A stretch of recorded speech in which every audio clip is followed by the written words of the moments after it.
Good morning. Today is Monday, August 2nd, 2021. Yesterday we discussed the right actions for the mitzvah of tzedakah, to give assistance to someone who is in need. And we talked also about the right words to say when helping that can try to reinstill hope and self-worth in a person who needs to ask for help. Today, I'd like to focus on the correct attitude that we should have, because when we have the correct attitude, it is much easier and more natural for the correct words and the correct actions to come. Rabbi Sachs points out, along with others, that the word tzedakah is a word that cannot be accurately translated into English.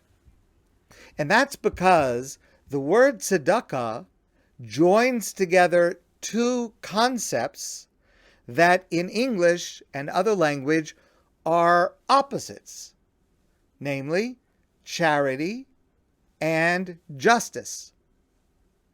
So, for example, if I give someone $100, if the person is entitled to it, that's justice. If he is not entitled to it, that is charity.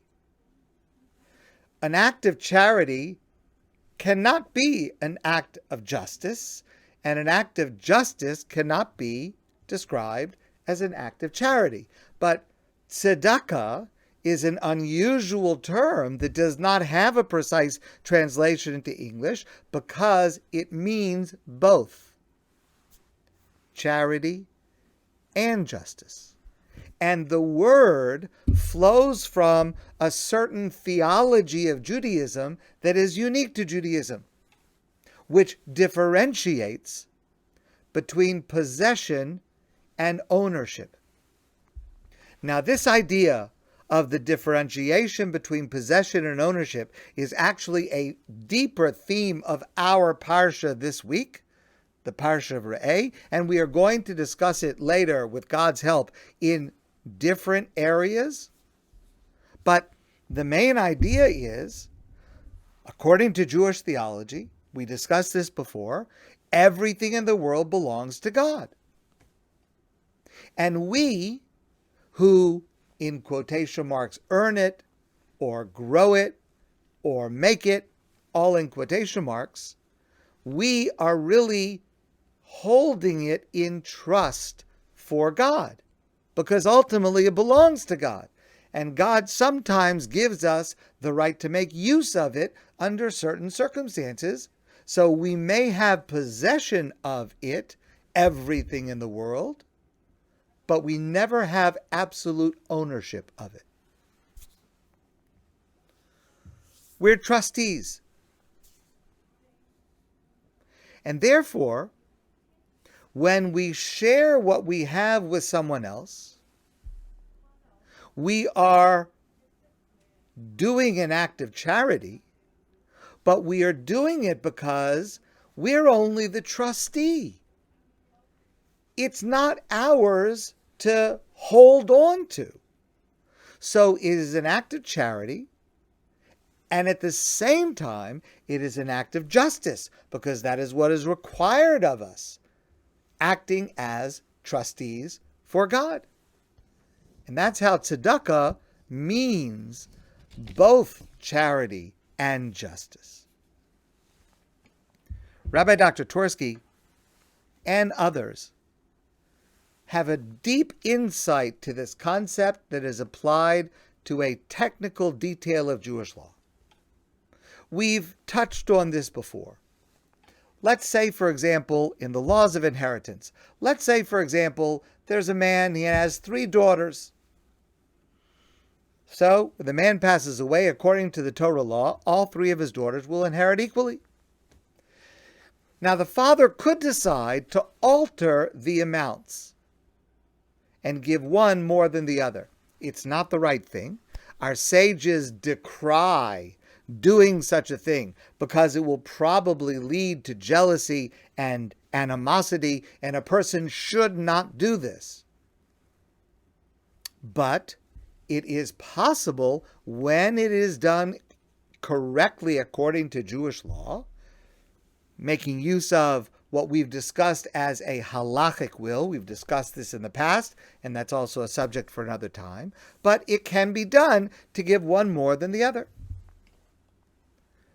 Asks the Talmud the following question. What happens, let's just say in our example, there's a father, has 3 daughters. Let's say the father leaves all of the assets to just one daughter.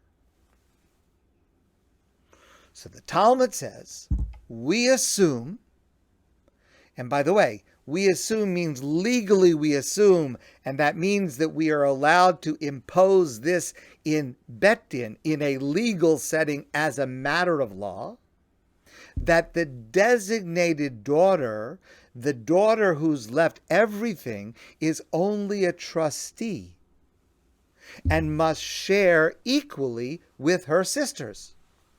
Because it is unthinkable that a parent would favor one child over the rest.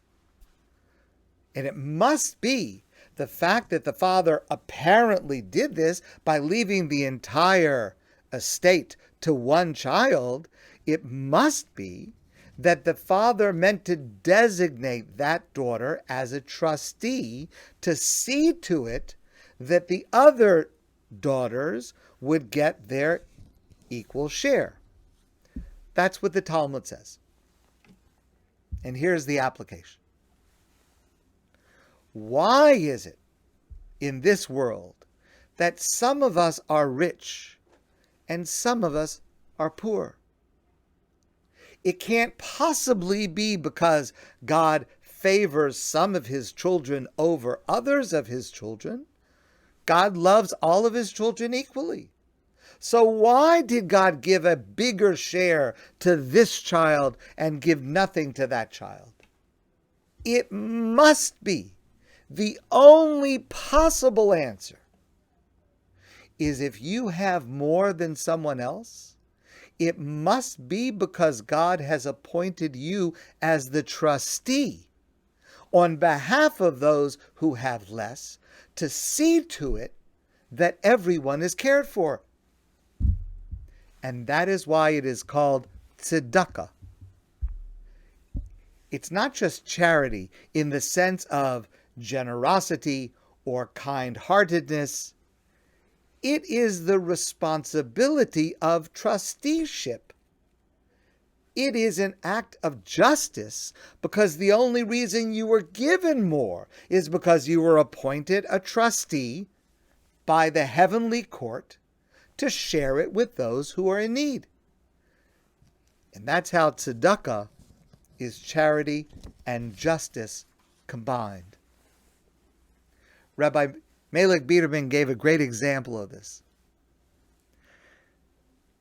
There was a group of men sitting at a table at a wedding.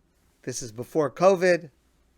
They're sitting at a table and they're waiting for the meal to be served. So the waiter comes to the table, and the waiter is carrying a big tray with 10 plates on it, because there are 10 men sitting at this table. So he brings a big tray filled with 10 plates, and he puts the tray down in front of one of them, and then he starts to take the plates and hand the plates, one to each person at the table. The man in front of whom the tray was placed says to the waiter, hold on, what are you doing? It's mine. You put it down in front of me. I want all 10 for myself. The waiter says, you don't understand. I didn't give you 10 helpings. Why would I give you 10 servings when there are 10 people here and everyone wants to eat dinner? I put the tray down in front of you because I had to put it down somewhere. So I put it down here. And from here, it will be distributed to all 10 people. That is exactly what happens with the inequity in the amount of money that different people have. It's not that God wanted this person to have more money. It's that God had a tray of a number of different people, and for whatever reason, God decided to put the tray down in front of this person. Not that this person should keep it all for himself, but this person has the responsibility to make sure that everybody at the table gets. When we have this attitude, we should never feel bad about giving tzedakah. We should never feel that we have lost something by giving tzedakah, because it's not true. It wasn't ours.